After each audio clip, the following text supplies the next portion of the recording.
பிரியமான தேவனுடைய பிள்ளைகளே, ஏலியாவின் ஊழியங்கள் சார்பாக நான் உங்கள் ஒவ்வொருவரையும் வாழ்த்துகிறேன். இந்த நிகழ்ச்சியை பார்க்கிற ஒவ்வொரு பிள்ளைகளையும் கர்த்தர் ஆசீர்வதிப்பாராக. உத்தரப்பிரதேச மாநிலம் சோன்பத்ரா அப்படிங்கிற ஜில்லாவில் கர்த்தருடைய ஊழியத்தை நான் செய்து கொண்டு வருகிறேன். என்னோட கூட ஊழியர்கள் ஒரு சிலர் அங்கே இருக்கிறாங்க, குடும்பமாகவும் இருக்கிறாங்க. ஒருவேளை உங்களில் யாராவது நானும் வந்து அங்கே ஊழியம் செய்ய விரும்புகிறேன் அப்படின்னு சொல்லி ஆசைப்பட்டீங்க அப்படின்னா நீங்கள் எனக்கு என்னை நீங்கள் தொடர்பு கொள்ளலாம். இந்த ஊழியத்துக்காக நீங்கள் ஜெபத்திலே தாங்கலாம். ஒருவேளை நான் பொருளாதாரத்திலே தாங்க விரும்புகிறேன்னு சொன்னால் இந்த ஊழியத்தை உங்களுடைய மனதில் வைத்து உங்களால் இயன்ற உதவிகளை இங்கே செய்யலாம். கர்த்தர் உங்களை ஆசீர்வதிப்பாராக. நான் கடந்த 2 வாரமாக 2 சனிக்கிழமை ஊழியத்தை குறித்து ஊழியக்காரர்களுக்காக சில ஆலோசனைகளை கொடுத்து கொண்டு வருகிறேன். இன்றைக்கும் ஊழியத்தை செய்கிறவர்களுக்காக, ஊழியம் செய்ய விரும்புகிறவர்களுக்காக சில ஆலோசனைகளை கொடுக்க விரும்புகிறேன். நான் திரும்ப சொல்கிற ஒரே ஒரு காரியம், இங்கே ஊழியம் செய்கிறவர்களுக்கு, ஊழியம் செய்ய போகிறவர்களுக்கு இதை நான் ஆலோசனையாகத்தான் கொடுக்கிறேனே தவிர யாரையும் குறை சொல்லுவதற்கோ இல்லை யாரையும் குற்றப்படுத்துவதற்காகவோ இதை நாங்கள் சொல்கிறது கிடையாது. ஒருவேளை நீங்கள் ஒரு சில காரியங்கள் அது போல் உங்களுக்கு தோணுச்சு அப்படின்னு சொன்னால் நீங்கள் தெளிவாக புரிஞ்சுக்கிடுங்க. குறை சொல்கிறது ஊழியம் கிடையாது. நல்லா புரிஞ்சுக்கோங்க. அது ஊழியம் கிடையாது. அது பிசாசுக்குள்ளது, அது சாத்தானுக்குரியது.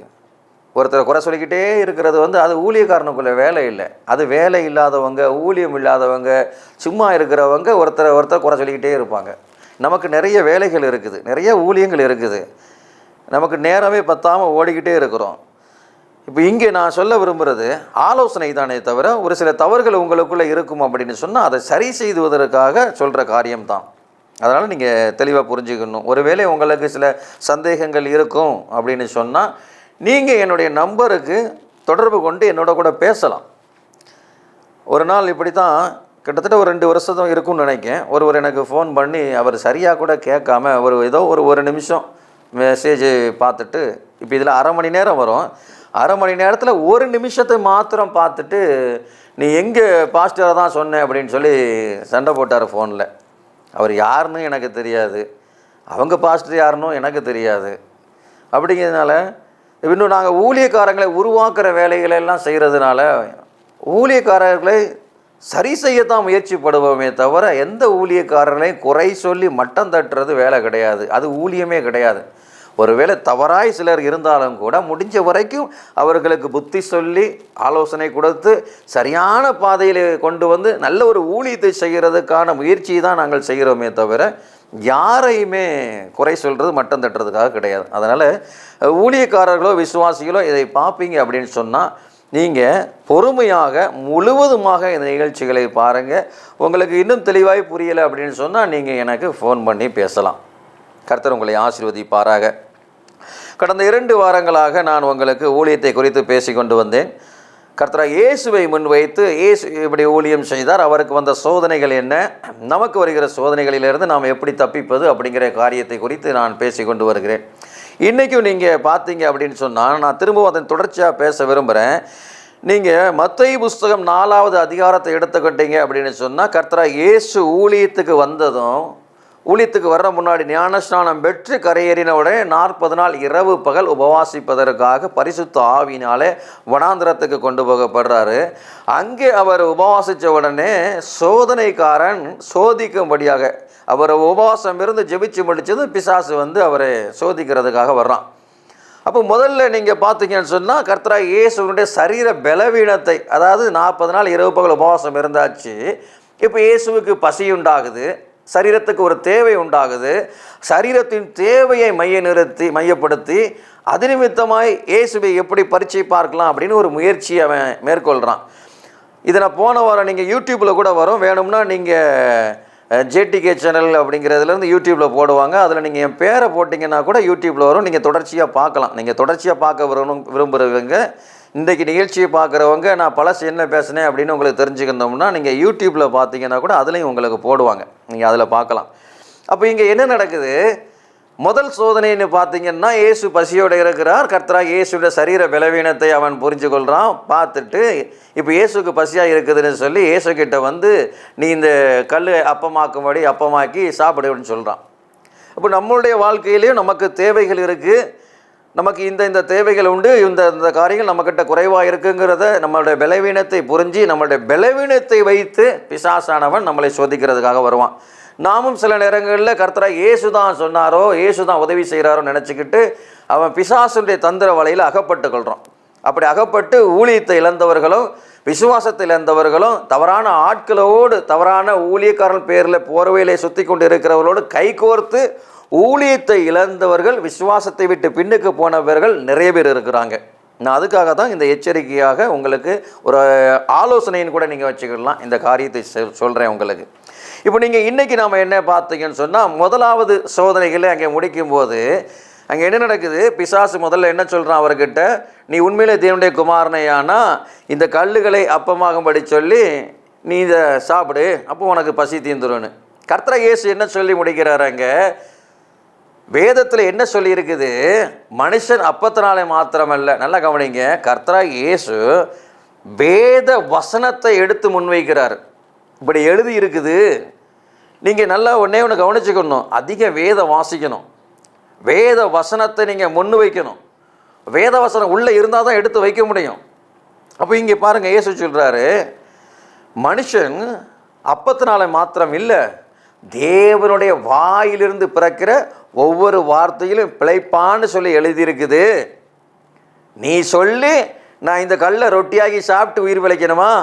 வேத வசனம் எனக்குள்ளே இருந்தால், வசனம் உள்ளே இருக்கிறவன் ஒருபோதும் சாகாமல் அவன் நித்திய ஜீவனை அடைவான், அவன் உயிரோடே இருப்பான் அப்படிங்கிறத வசனத்திலிருந்து இயேசு எடுத்து சொல்கிறார். இப்போ பிசாசு பார்க்குறான், அப்படியா வசனத்தில் எழுதியிருக்குதா? இப்போ அடுத்த சோதனை அவன் எப்படி செய்கிறான் நீங்கள் நல்லா பாருங்கள். மத்தேயு புஸ்தகம் 4வது அதிகாரம் 5வது வசனத்திலிருந்து நீங்கள் வாசிச்சிங்கன்னா, 5வது வசனத்தில் பாருங்கள், அப்பொழுது பிசாசு அவரை, அதான் முதல் சோதனை முடித்ததுக்கப்புறம் இயேசு என்ன சொல்லி முடிக்கிறாரு? வசனத்தில் எழுதியிருக்குதே, ரொட்டினால் மாத்திரமில்லை அவர் வார்த்தையினாலும் பிழைப்பான் இது இருக்குதுன்னு சொல்லி வசனத்தை சொல்லி முடிக்கிறார். இப்போ பிசாசு என்ன செய்தான்? அடுத்து கொஞ்ச நேரம் கழிச்சு, அப்பொழுது பிசாசு அவரை பரிசுத்த நகரத்திற்கு கொண்டு போய், எருசலேம் பரிசுத்த நகரம்னா எருசலேமுக்கு கொண்டு போய், பரிசுத்த நகரத்துக்கு கொண்டு போய் தேவாலயத்து உப்பரிகையின் மேல் அவரை நிறுத்தி, யாரை கொண்டு நிறுத்தியிருக்கான்? இயேசுவை. யார் கொண்டு போய் நிறுத்தி இருக்கிறது? பிசாசு.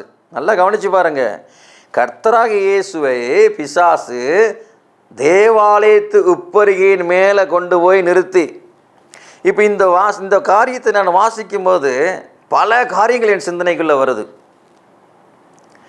என்கிட்ட ஒரு ஊழியக்காரர், இப்போ இந்த ஒரு சின்ன ஒரு லைன் மாத்திரம் சொல்கிறேன், நீங்கள் இது சம்மந்தமாக என்கிட்ட கேட்கணும் அப்படின்னு சொன்னால் நீங்கள் எனக்கு ஃபோன் பண்ணி என்கிட்ட பேசலாம்.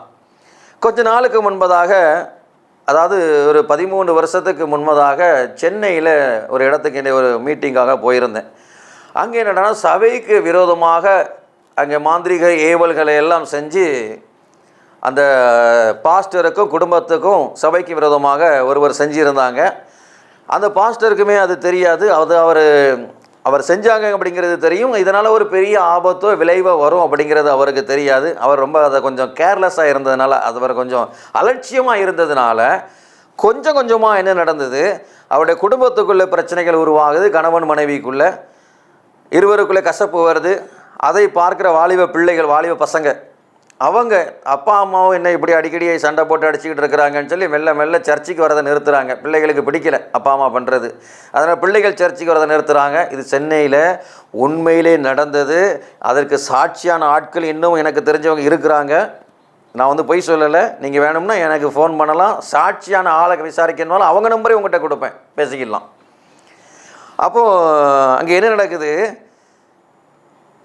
சபைக்கு விரோதமாக, ஊழியத்துக்கு விரோதமாக ஒருத்தர் சில மாந்திரிக காரியங்களை செய்கிறாங்க. இப்போ இந்த நபருக்கு தெரியுது, தெரிஞ்ச உடனே இதை பெருசாக அவர் கண்டுக்கிடலை. குடும்பத்துக்குள்ளே பிரச்சனைகள் உருவாகுது, கொஞ்சம் நாட்களாக மெல்ல மெல்ல நடக்குது. இது ஒரே நாளில் நடந்து முடியலை. பிசாசு மெல்ல மெல்ல குடும்பத்துக்குள்ளே கிரியைகள் செய்கிறான். கணவன் மனைவிக்குள்ள பிரச்சனை, சண்டை, குழப்பம்னு சொல்லி வருது. அதை பார்த்துட்டு இருந்த பிள்ளைகள் சர்ச்சுக்கு வரதை நிறுத்துகிறாங்க. கொஞ்சம் கொஞ்சமாக அவருடைய மனைவி அதுக்கப்புறம் வரதை நிறுத்திட்டாங்க. இவர் காலையில் தினமும் சர்ச்சில் போய், ஆலயத்தில் போய் 5 மணிக்கு ஜெபிக்கிற பழக்கம் உள்ளவர். குடும்ப பிரச்சனைகள் அதிகமாக மேலே வர ஆரம்பித்த உடனே இவருக்கு ஜெபிக்கிற எண்ணம் குறையுது. 5 மணி ஜெபத்தை நிறுத்துறாரு. இவர் டெய்லி ஜெபிக்கிறவர் அதை நிறுத்திட்டார். முதல்ல கணவன் மனைவியாக சேர்ந்து 5 மணிக்கு சர்ச்சுக்கு போய் ஜெபம் பண்ணாங்க. மனைவி நிறுத்தினாங்க, கணவன் நிறுத்தினார். அப்புறம் மெல்ல விசுவாசிகளுக்குள்ள பிரச்சனை வருது. கொஞ்சம் கொஞ்சமாக விசுவாசிகள் வெளியில் போகிறாங்க. கடைசியாக பாஸ்டர் 2 குடும்பமும் 3 குடும்பம் மட்டும் தான் சர்ச்சில் இருக்கிறாங்க. இது ஒரு 2 வருஷத்துக்குள்ளே படிப்படியாக குறைஞ்சிட்டு நடந்துகிட்டே வருது. இப்போ இந்த ஊழியக்காரருக்கு எதனால் இப்படி ஆச்சு, எப்படி நடந்துச்சுன்னே தெரியல. அதை சரி செய்யவும் முடியல. ஏன்னா எப்படி நடந்ததுன்னு புரிஞ்சால் தானே சரி செய்ய முடியும். அப்போ இது கர்த்தராகிய ஆண்டவர் என்ன ஒரு 12 வருஷத்துக்கு முன்னாக, கிட்டத்தட்ட 12 வருஷம் இருக்கும், அதுக்கு முன்னதாக என்னை அங்கே கொண்டு போகிறாரு. அங்கே போன உடனே 3 நாள் கூட்டம். அந்த 3 நாள் கூட்டத்தில் கர்த்தராகிய ஆண்டவர் முழுக்க இந்த ஊழியக்காரருக்கும் சபைக்குமே பேசுகிறார். பிசாசு சபைக்கு விரோதமாக ஊழியக்காரனுக்கு விரோதமாக செய்த காரியங்கள் என்னென்னு. அது முடிஞ்ச உடனேயே அந்த ஊழியக்காரர், அப்போ எனக்கு வயசு கம்மி, ஒரு 13 வருஷம் முன்னாடி. இப்போ எனக்கு 40 வயசு. அன்னைக்கு எனக்கு ஒரு 27 வயசு இருக்கும். அப்போ 27 வயசு இருக்கும். எனக்கு அந்த ஊழியக்காரருக்கு அப்போவே 50 வயசு இருக்கும். கிட்டத்தட்ட என்னை விட ஒரு 23 வயசுக்கு மூத்தவர். அவர் 18 வயசுலேயே ஊழியத்துக்குன்னு சொல்லி வந்த ஆள். அப்போ நல்லா கவனித்து பாருங்கள். ஊழியத்தில் என்னை விட அவர் ஒரு 20 வருஷத்துக்கு மேலே மூத்த ஆள். 25 வருஷம் என்னை விட அதிக அனுபவம் உள்ளவர். ஊழியத்தில் வயசுலையும் என்னை விட அதிக அனுபவம் உள்ளவர், மூத்தவர். அப்போ இவர் கர்த்தராகிய ஆண்டவரை பேச பேச பேச கேட்டுக்கிட்டே இருந்தவர் கண்ணீர் விட்டு அழுறாரு. அப்போ தான் அவருக்கு புரிய வருது, ஓ பிசாசு நம்முடைய சபை நம்ம குடும்பத்தை இப்படி கெடுத்தான் அப்படிங்கிறது. அந்த 3 நாள் மீட்டிங்கில் ஒவ்வொரு நாளும் கர்த்தர் பேசும்போது கண்ணீர் விட்டு அழுறார். 3ஆவது நாள் மீட்டிங் முடிஞ்ச உடனே கணவனும் மனைவி 2 பேருமே என் முன்னாடி முழங்கால போட்டு, நான் வயசில் ரொம்ப சின்னவன், அவரை விட 20 வயசுக்கு கிட்டத்தட்ட 20 வயசுக்கு கம்மியானவன். அப்போ அவர் என்ன சொல்கிறாரு, எங்கள் தலையில் கையை வச்சு எங்களை ஆசீர்வதிச்சு ஜெபம் பண்ணு. அவர் ஊழியத்துக்கு வந்து 20-25 வருஷம் ஆச்சு. நான் 3 வருஷம்தான் ஆகுது ஊழியத்துக்கு வந்து. அப்போ அவர் என்ன சொல்கிறார், என் தலையில் கையை வச்சு என்னை ஆசீர்வதிச்சு ஜெபம் பண்ணு. அப்போ நான் அப்படியே யோசிக்கேன், வயசில் பெரிய ஆள், நம்மளை விட இவ்வளோ ஊழியத்தில் அனுபவம்னு ஒருத்தர், அவர் தலையில் நான் எப்படி கையை வைக்கிறது, அப்படியே கூச்சமாக அப்படியே நிற்க அமைதியாக எப்படி வைக்கிறதுன்னு சொல்லி. அப்போ அவர் சொல்கிறாரு, நான் நம்புகிறேன் நீ உண்மையிலே தேவனுடைய மனுஷன், தேவனால் அனுப்பப்பட்ட மனுஷன். 3 நாள் கூட்டமும் கர்த்தர் எனக்காக பேசினது, எங்களுக்காக பேசினது, அதனால் எங்கள் தலையில் கையை வச்சு நீ ஜெபம் பண்ணு. உடனே நாங்கள் புரிஞ்சுக்கிட்டு பார்த்தீங்களா. இப்போ இங்கே பிசாசு அந்த சபையையும் கெடுத்துட்டான், ஒருத்தருடைய குடும்பத்தை இங்கே எடுத்து சபையையும் மூடிட்டான். அந்த மூடுற அளவுக்கு வந்துட்டு அது. அப்போது இதை பற்றி ஒருத்தர்கிட்ட ஒரு சில மாதங்களுக்கு முன்பதாக நானும் ஒருத்தரும் பேசிக்கிட்டு இருக்கும்போது ஆவிக்குரிய காரியங்களை என்கிட்ட டிஸ்கஸ் பண்ணும்போது அந்த ஊழியக்காரர் தான் அவர் என்கிட்ட கேட்கும்போது அவர் சொல்கிறாரு, சபைக்கு விரோதமாகலாம் மாந்திரிகங்கள் ஏவுகளெல்லாம் அப்படி பண்ண முடியுமா அப்படின்னு சொல்லி கேட்டார். அப்போ எனக்கு ஆச்சரியமாக இருந்தது. அது கூட தெரியாமையா இவங்கெல்லாம் இருக்கிறாங்க, அதாவது குறை சொல்கிறதுக்கு சொல்ல அந்த அளவுக்கு விவரம் இல்லாமல் இருக்கிறாங்க. இங்கே நல்லா கவனித்து பாருங்கள், கர்த்தராகிய இயேசுவை ஆலயத்துக்கு உப்பரிகையின் மேலே கொண்டு நிறுத்திட்டான். யாரை? இயேசுவையே மேலே கொண்டு ஒருத்தர் நிறுத்தி இருக்கிறான் அப்படின்னு சொன்னால், நீங்கள் இன்றைக்கி சபையில் ஆராதிக்கிறீங்க, நீங்கள் இல்லை, ஆராதனை அங்கே இல்லைன்னு சொன்னால் அது கட்டடம், அது செங்கல், சிமெண்ட், மண்ணுங்கிறத மறந்துடக்கூடாது.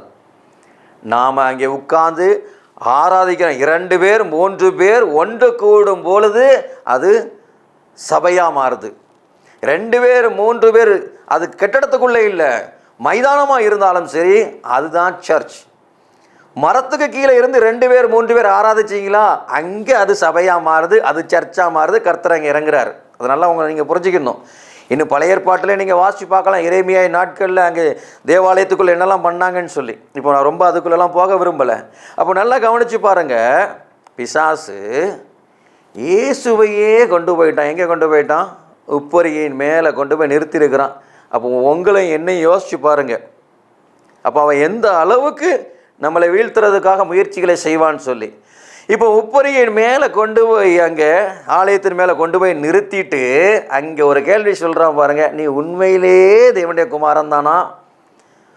ஒரு சந்தேகத்தை எழுப்புறான். பல முறை உங்களுக்குள்ள சந்தேகத்தை கொண்டு வருவான். உண்மையிலேயே நீ ஊழியக்காரன் தானா, கர்த்தர் உண்மையிலே உன்னை அழைச்சாரா அப்படிங்கிற ஒரு குழப்பத்தை கொண்டு வருவான். அந்த குழப்பத்தை அவன் கொண்டு வரும்போது நீங்கள் குழம்பிடக்கூடாது. நீங்கள் முன்னாடி கால் எடுத்து வச்சவங்க பின்னுக்கு போயிடக்கூடாது, பின்ன திரும்பிடக்கூடாது, உறுதியாக நிற்கணும். விசுவாசத்தில் வந்த விசுவாச பிள்ளைகள் பின்னுக்கு திரும்பிடக்கூடாது, அப்படியே முன்னாடி போய்கிட்டே இருக்கணும். பிசாசு குழப்பத்தை கொண்டு வரும்போது அவனுடைய சந்தேகம், அந்த குழப்பத்தை, அவனுடைய வார்த்தையை கேட்டு அதில் விழுந்துடக்கூடாது. இப்போ இயேசுவை பார்த்து சொல்கிறான், உண்மையிலேயே தேவனுடைய குமாரன் தானா? அப்படி நீ உண்மையிலே அவருடைய குமாரனாக இருந்தா தாள குதி, அதாவது மேலே கொண்டு நிறுத்தியிருக்கேன் உப்பரியில், நீ மேலேருந்து கீழே குதி. நீ உண்மையிலே கிறிஸ்துவா இருந்தா, நீ உண்மையிலே ஆதியிலே சொல்லப்பட்ட வார்த்தை நீயா இருந்தா, நீ தான் வசனமாக இருந்தா, நீர் தான் இரட்சகராக இருந்தா, நீர் தான் மெசியாவாக இருந்தா, மேலேருந்து குதிக்கும்போது உன்னை தாங்கிறதுக்கு தம்முடைய தூதர்கள் வருவாங்க. உன்னுடைய தூதர்கள் வந்து உன் பாதம் கல்லில் மோதாதபடி தாங்கிக்கிடுவாங்க. குதிச்சு காட்டு, நான் நம்புகிறேன் நீ தான் மெசியான்னு. யோசிச்சு பாருங்க. அப்போ அவன் என்ன சொல்கிறான், நீ மேலேருந்து குதி, உனக்கு அடிபடாமல் உன்னை காப்பாற்றுறதுக்கு தேவ தூதர்கள் வந்தாங்க அப்படின்னா நீ தேவனுடைய குமாரன், நீ தான் கிறிஸ்து. எங்கே ப்ரூஃப் பண்ணி காட்டு. ஒரு விஷயம் நல்லா கவனித்து பாருங்கள். பல நேரங்களில் சாத்தான் இப்படி தான் நம்மக்கிட்ட வேலை காட்டுவான். சாத்தான்கிட்டையும் சில சாத்தானால் ஏவப்பட்ட மனுஷர்கள்கிட்டையும் நிரூபித்து காட்டணுங்கிற அவசியம் நமக்கு கிடையாது. அதை நல்லா புரிஞ்சுக்கணும். யாருக்கும் நிரூபித்து காட்டுறதுக்காக ஊழியம் கிடையாது. சில பேருக்கு நினைக்கிறாங்க, நான் ப்ரூவ் பண்ணி காட்டணும், நிரூபித்து காட்டணும்னு. யாருக்கும் நிரூபித்து காட்டணும்னு அவசியம் கிடையாது. நீ ஊழியக்காரங்கிறத, நீ உண்மையான தேவனுடைய விசுவாசிங்கிறத யாருக்கும் நிரூபித்து காட்டணும்னு அவசியம் கிடையாது. உன் ஊழியத்தையும் உன் விசுவாசத்தையும் கர்த்தராகிய இயேசு ஒருவரே பார்க்குறாரு. அவருக்கு முன்பதாக உண்மையும் உத்தமமாக இருந்தால் மாத்திரம் போதும். பிசாசுக்கும் பிசாசால் ஏவப்பட்ட மனுஷர்களுக்கும் நிரூபிக்க வேண்டிய அவசியம் கிடையாது. இப்போ கர்த்தராகிய இயேசுவை பிசாசு மேலேருந்து குதிக்க சொல்கிறான். அப்படி சொல்லும்போது அவன் என்ன சொல்கிறான் தெரியுமா? இதுதான் ரொம்ப கவனிக்க வேண்டிய விஷயம். 91வது சங்கீதம் 12வது வசனத்தில் சொல்லியிருக்குது, ஏனெனில் தம்முடைய தூதர்களுக்கு உம்மை குறித்து கட்டளையிடுவார், உமது பாதம் கல்லிலே மோதாதபடிக்கு, உன் பாதம் கல்லில் இடராதபடிக்கு அவர்கள் உம்மை கைகளிலே ஏந்தி கொள்வார்கள். நீங்கள் நல்லா கவனிங்க. நீங்கள் முதல் சோதனையை பார்த்தீங்கன்னா 2லேருந்து 4 வரைக்கும் முடிக்கும்போது கர்த்தராகிய இயேசு வசனத்தை சொல்லியிருப்பார். மனுஷன் அப்பத்தினாலே மாத்திரமல்ல தேவனுடைய வாயிலிருந்து பிறக்கிற வார்த்தைகளை பிழைப்பான்னு இயேசு கிறிஸ்து வசனத்தை சொல்லியிருப்பார். இப்போ பிசாசு வசனம் சொன்ன அவருக்கு இவன் ஒரு வசனத்தை சொல்கிறான் பாருங்க. நல்லா கவனிங்க. நீ வசனம் பேசுனா அவனும் வசனத்தை எடுத்து பேசுவான். நீ வேதத்தில் வார்த்தை எடுத்து சொன்னா அவனும் வார்த்தை எடுத்து சொல்லுவான். அவன் வார்த்தை எடுத்து பேசுகிறான், வசனத்தை எடுத்து பேசுகிறான்னு சொல்லி ஏமாந்துடக்கூடாது. வசனத்தை சொன்னவருக்கு நல்லா கவனித்து பாருங்க. யோவான் புஸ்தகம் 1வது அதிகாரம் என்ன சொல்லுது? ஆதியிலே வார்த்தை இருந்தது. இதை பற்றி நாங்கள் டிஸ்கஸ் பண்ணும்போது போன மாதம் என்னுடைய உடன் ஊழியர்கள், என் கூட இருக்கிறவங்க, ஊழியத்தை கற்றுக்கொள்கிறதுக்காக இருக்கிறவங்க, இதை பற்றி நாங்கள் அவங்களுக்கு சொல்லிக் கொடுத்துக்கிட்டு இருக்கும்போது ரொம்ப எங்களுக்கு நகைச்சுவையாக வேடிக்கையாக இருந்தது. இப்போ அது எனக்கு ஞாபகத்துக்கு வருது. நல்லா கவனித்து பாருங்கள். யோவான் புஸ்தகம் 1வது அதிகாரம் அங்கே என்ன சொல்லுது? ஆதியிலே வார்த்தை இருந்தது, அந்த வார்த்தை தேவனிடத்தில் இருந்தது, அந்த வார்த்தை தேவனாய் இருந்தது, ஆதியிலே அவர் தேவனோடு இருந்தார், சகலமும் அவர் மூலமாய் உண்டாயிற்று, உண்டானதொன்றும் அவரால் அல்லாமல் உண்டாகவில்லை, எல்லாத்தையும் அவர் தான் படைச்சார். அந்த வார்த்தை, அதுக்கு கீழே வந்தீங்கன்னா, அந்த வார்த்தை மாம்சமாகி இந்த பூமிக்கு இறங்கி வந்துச்சு. அதாவது எல்லாத்தையும் உண்டாக்குனார் அவர் தான். உண்டாக்குனவர் மாம்சமாக மனுஷனாக பூமிக்கு இறங்கி வந்தார். வசனம், இந்த வார்த்தை, இந்த வார்த்தையாகியவருக்கு, வசனமாகியவருக்கு, அவருக்கே வார்த்தைக்கே வார்த்தை எடுத்து பேசுகிறான் பாருங்க. உங்களுக்கு புரியுதா? இன்னும் வார்த்தைங்கிறது யார்? வசனம்ங்கிறது யார்? கர்த்தராகிய இயேசு. இந்த வேதாகம் இருக்குல்ல, இதில் இருக்கிற வார்த்தைகள் யாருடையது? எல்லாம் கர்த்தராகிய இயேசுடையது. இந்த வார்த்தை அப்படிங்கிறது யார்? இயேசுவை குறிக்குது. வசனம்ங்கிறது இயேசுவை குறிக்குது. வசனத்துக்கு, வார்த்தைக்கு, வசனமாகிய இயேசுவுக்கே வசனம் எடுத்து சொல்கிறான் பாருங்க. இன்னும் உங்களுக்கு புரியுதா? நம்ம ஒரு நடைமுறையில் ஒன்று சொல்லுவோம், திருநெல்வேலிக்கு அல்வாவான்னு ஒரு வார்த்தை ஒன்று சொல்லுவாங்க. திருநெல்வேலியில் தான்ப்பா அல்வாவே கிண்டி எல்லாத்துக்கும் அல்வா கொடுப்போம், எங்களுக்கே அல்வா கொடுக்கியான்னு. அதே போல் இங்கே பிசாசு இதை கொஞ்சம் சிரிக்கிற மாதிரி எனக்கு கொஞ்சம் காமெடியாக இருந்தது. இவன் யாருக்கிட்ட வந்து வசனத்தை எடுத்து பேசுகிறான்? வசனமாகிய இயேசுவுக்கே வசனம் சொல்லி கொடுக்குறான் பாருங்க. சங்கீதம் 91வது அதிகாரம் 12வது வசனத்தில் எழுதியிருக்குது. யாருக்கு? யார்கிட்ட சொல்கிறான் அவன்? உங்ககிட்ட என்கிட்டயுமா? வசனமாகியவருக்கே வசனம் சொல்லி கொடுக்கான்னா அப்போ அவன் எப்படி யோசிக்கிறான் பாருங்க. அவரையே குழப்புறதுக்கு முயற்சி பண்ணுறான். நல்லா யோசிச்சு பாருங்க. இயேசுவையே குழப்புறதுக்கு முயற்சி பண்ணுறான். அப்போ உங்களையும் என்னையும் எவ்வளவா குழப்புறதுக்கு முயற்சி பண்ணுவான். இதில் இன்னொன்று நான் ஒரு விஷயம் ஒன்று கவனிக்கிறேன். இதை நீங்கள் கவனித்து பாருங்கள். 91வது சங்கீதம் 12வது வசனத்தில் அங்கே சொல்லியிருக்கு. 91வது சங்கீதம் முழுக்க வாசிங்கன்னா, உன்னதமானவரின் மறைவில் இருக்கிறவன் சர்வவல்லுடைய நிலையிலே தங்குவான். அவருடைய பிள்ளைகளுக்கு எப்படியெல்லாம் பாதுகாப்பு வரும், அவரை நம்பி இருக்கிறவங்க, அவரை அண்டி இருக்கிறவங்களுக்கு தேவன் எப்படியெல்லாம் பாதுகாப்பு அரண்களாக இருப்பார், எப்படியெல்லாம் வேலியடைச்சு காப்பார் அப்படிங்கிறதை குறித்து எழுதியிருக்குது. ஆனால் இவன் அந்த வசனத்தை எடுத்துட்டு வந்து இவன் எப்படி போதிக்கிறான் பாருங்க. அங்கே சொல்லியிருக்கிறது நீ விழுந்தாலும் அவர் உன்னை பாதுகாப்பார்னு. அந்த வசனத்தை எடுத்து இவன் வேற மாதிரி எப்படி சொல்லுதான், நீ மேலே இருந்து குதி, நீ கீழே விழுந்தா உன்னை காப்பாற்றுறதுக்கு தூதர்கள் வருவாங்கன்னு எழுதியிருக்குது. இவன் சொல்கிற பாயிண்ட் எப்படி இருக்குன்னா, நீ தற்கொலைக்கு முயற்சி பண்ணு. மாடியிலேருந்து நீங்கள் குதிக்கிறீங்கன்னு வைங்க, மலையிலேருந்து குதிக்கிறீங்க, உயரத்துலேருந்து கீழே குதிக்கிறீங்க, தேவதூதர்கள் வந்து உனக்கு காப்பாற்றலைன்னா நீ கீழே விழுந்து செத்துருவேன். அப்படி வந்து காப்பாற்றுனா நீ அவருடைய பிள்ளை, நீ தான் மெசியா, நான் நம்புதேன். அப்போ நீ என்ன பண்ணும், தற்கொலைக்கு முயற்சி பண்ணு, மேலேருந்து நீ குதி. அங்கே வசனம் என்ன சொல்லுது, 91ஆம் சங்கீதம், நீ தேவனை அண்டி அவர் பாதத்தில் இருந்தா, அவருடைய செட்டைகளில் இருந்தா, உன்னதமானவருடைய மறைவுக்கு கீழே இருந்தா உன்னை எப்படிலாம் பாதுகாப்பார் அப்படிங்கிறத சொல்லியிருக்குது. அந்த முழு சங்கீதத்தில் ஒரு லைனை மட்டும் இவன் எடுத்துட்டு, நீ கீழே விழுந்தா அவன் காலில் அடிபடாதுன்னு சொல்லியிருக்குது. இங்கே நீ விழுந்து காட்டு. இன்னைக்கும் ஊழியக்காரர்கள்ங்கிற போர்வையில் இருக்கிற பல பேர் வேத வார்த்தைகளை முழுவதுமாய் சொல்லாமல் ஏதோ ஒரு லைனை மாத்திரம் எடுத்துட்டு குழப்பத்தை உண்டாக்குகிற பிசாசினுடைய செய்கைகளை இன்றைக்கு பிரசங்கமாக பண்ணிக்கிட்டு இருக்கிறாங்க. நான் சொல்ல வேண்டாம்னு நினச்ச ஒரே ஒரு காரியம் ஒன்று சொல்கிறேன். எனக்கு இந்த பாயிண்ட் வந்ததுனால, ஒருவேளை இன்றைக்கி ஊழியக்காரர்கள் இருந்தீங்கன்னு சொன்னான், பிசாசு தான் குழப்பத்தை உண்டாக்குறவன். இந்த பிசாசு ஒரு வசனத்தை உருவி, ஒரு வார்த்தை மாத்திரம் உருவி ஒரு குழப்பத்தை உண்டாக்குகிற ஒரு காரியத்தை செய்கிறான். இன்னைக்கு சபையில் குழப்பத்தை உண்டாக்குகிற ஒரு ஆவி ஒன்று சுற்றிக்கிட்டு இருக்கு. வேத வார்த்தைகளை தவறாய் பயன்படுத்துறது. நான் உங்களுக்கு இன்னும் ஒன்று சொல்ல போனோன்னு சொன்னால், இந்த தாவீதை குறித்து நிறைய பேர் சொல்லுவாங்க. தாவீது நடனம் ஆடினது போல நாங்கள் ஆடுறோன்னு சொல்லுவாங்க. இதை நிறைய பேர் நீங்கள் கேட்டிருப்பீங்க. நீங்கள் நல்லா கவனித்து பாருங்கள். தாவீது 2 சாமுவேலின் புஸ்தகம் 6வது அதிகாரத்தை பார்த்தீங்கன்னா, அங்கே உடன்படிக்கை பெட்டி வருது. அந்த உடன்படிக்கை பெட்டிக்கு முன்பதாக தாவீது நடனம் ஆடினதாக எழுதியிருக்குது. இந்த தாவீது நடனம் எப்படி ஆடுறாருன்னா, 2 சாமுவேலின் புஸ்தகம் 6வது அதிகாரம் 14வது வசனத்தில், தாவீது சணல் நூல் ஏபோத்தை தரித்து கொண்டு தன் முழு பலத்தோடு கர்த்தருக்கு முன்பாக நடனம் பண்ணினான்.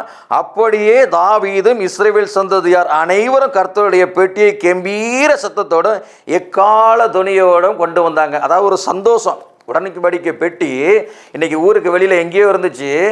தாவீது சந்தோஷத்தில் கொண்டு வர்றாரு. என்னுடைய வீட்டில் இன்னைக்கு நகரத்துக்குள்ளே சிட்டிக்குள்ளே கொண்டுட்டு வரேன், தேவனுடைய வார்த்தை எனக்குள்ளே வருது, உள்ள என் ஊருக்குள்ளே வருது, என் வீட்டுக்கு முன்னாடி தேவ வார்த்தை வருதுன்னு சொல்லி அதை சந்தோஷத்தில் கொண்டு வர்றாரு. அப்படி கொண்டு வரும்போது அவர் என்ன ட்ரெஸ்ஸு போட்டிருக்கிறாரு, சணல் நூல் வஸ்திரம் போட்டிருக்கிறாரு. நீங்கள் அந்த அதிகாரத்தை முழுசாக வாசித்து பார்த்தீங்க அப்படின்னு சொன்னால் அங்கே என்ன நடக்குது, தாவீது ராஜ வஸ்திரத்தை உரிந்து போட்டு, தன் வஸ்திரத்தை தாவீது ராஜ வஸ்திரத்தை உரிந்து போட்டு வேலைக்காரனா அடிமைகளில் ஒருவனாக தன்னை தாழ்த்தி கொண்டு அங்கே நடனம் பாடிக்கிட்டு வர்றார்.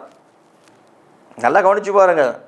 தாவீது ராஜா, மகிமையும் மேன்மையும் உள்ள ஒருவன், அந்த மேன்மையும் மகிமையுமான வஸ்திரத்தை உரிந்து போட்டு அடிமைக்குரிய வஸ்திரத்தையும் துக்க வஸ்திரத்தையும் தன்னை அதன் மேலே போட்டுக்கிட்டு வேலைக்காரனாக தன்னை தாழ்த்திக்கிட்டு தேவனுக்கு முன்பதாக மகிழ்ச்சியோட ஆடிக்கிட்டு வர்றார். நீங்கள் நல்லா கவனித்து பார்த்தீங்கன்னா, சவுலுடைய மகள் சொல்லும்போது கூட தாவீதின் மனைவி தாவீதை பார்த்து சொல்லுவா, தாவீதின் மனைவி, நீ ராஜாங்கிறத மறந்துட்டு வேலைக்காரங்க கூட சேர்ந்து ஆடிக்கிட்டு வரியேன்னு. நல்லா கவனித்து பார்க்கணும். அந்த அதிகாரத்தை நல்லா வாசித்து பார்க்கணும். அவர் எப்படி ஆடிக்கிட்டு வந்தார்னு. தன்னை தாழ்த்தி ராஜவன்மை உரிந்து. இன்றைக்கி நீங்கள் ஆடுற கூட்டத்தை நல்லா கவனித்து பாருங்கள். தாவீதை போல ராஜவன்மையை உறிஞ்சிட்டு, தாவீதை போல தன்னை தாழ்த்திக்கிட்டு உண்மையான சந்தோஷத்தில் செய்கிறாங்களான்னு கேட்டிங்கன்னா அந்த சந்தோஷத்துலலாம் கிடையாது. உண்மையில் தன்னை தாழ்த்திக்கிட்டு செய்கிறாங்களான்னா அது கிடையாது. அந்த ராஜ மேன்மை மகிமையை உறிஞ்சி போட்டாங்களான்னா கிடையாது. இது எதுவுமே கிடையாது. சும்மா வெறும் ஆட்டம் மாத்திரம். நல்லா கவனிச்சு பாருங்க. இதான் சாத்தானுடைய தந்திரம். ஒரு உதாரணத்துக்கு தான் நான் இதை சொன்னேன். இப்படி பிசாசானவன் பலவித குழப்பங்களை சபைக்குள்ளே உண்டு பண்ணுவான், உங்களுடைய வாழ்க்கையில ஊழியத்தில் உண்டு பண்ணுவான், வசனத்தையே எடுத்து உங்களுக்குள்ள குழப்பத்தை கொண்டு வருவான். இயேசுகிட்டவே அவன் செஞ்சு காட்டுறான். நீ உண்மையிலேயே தேவனுடைய குமாரனா அப்படின்னு சொல்லி கேட்குறான். அங்கே ஒரு குழப்பத்தை உண்டாக்குறான். மேலிருந்து நீ குதி பார்ப்போம், வேதத்தில் எழுதியிருக்குதேன்னு சொல்லி வேத வார்த்தையை எடுத்துட்டு அங்கே ஒரு குழப்பத்தை கொண்டு வந்து காட்டுறான். அவன் ஒரு சந்தேகத்தை எழுப்புறாங்க. வேத வசனத்தை தவறாக அங்கே தவறான கண்ணோட்டத்தில் அங்கே காட்டுறான். ஒருவேளை இன்றைக்கி ஊழியம் செய்கிறவங்க இதுவரைக்கும் சரியாய் புரிந்து கொள்ளாமல் இருந்தீங்கன்னு சொன்னால் பிசாசின் தந்திரத்துக்கு இடம் கொடுக்காதங்க.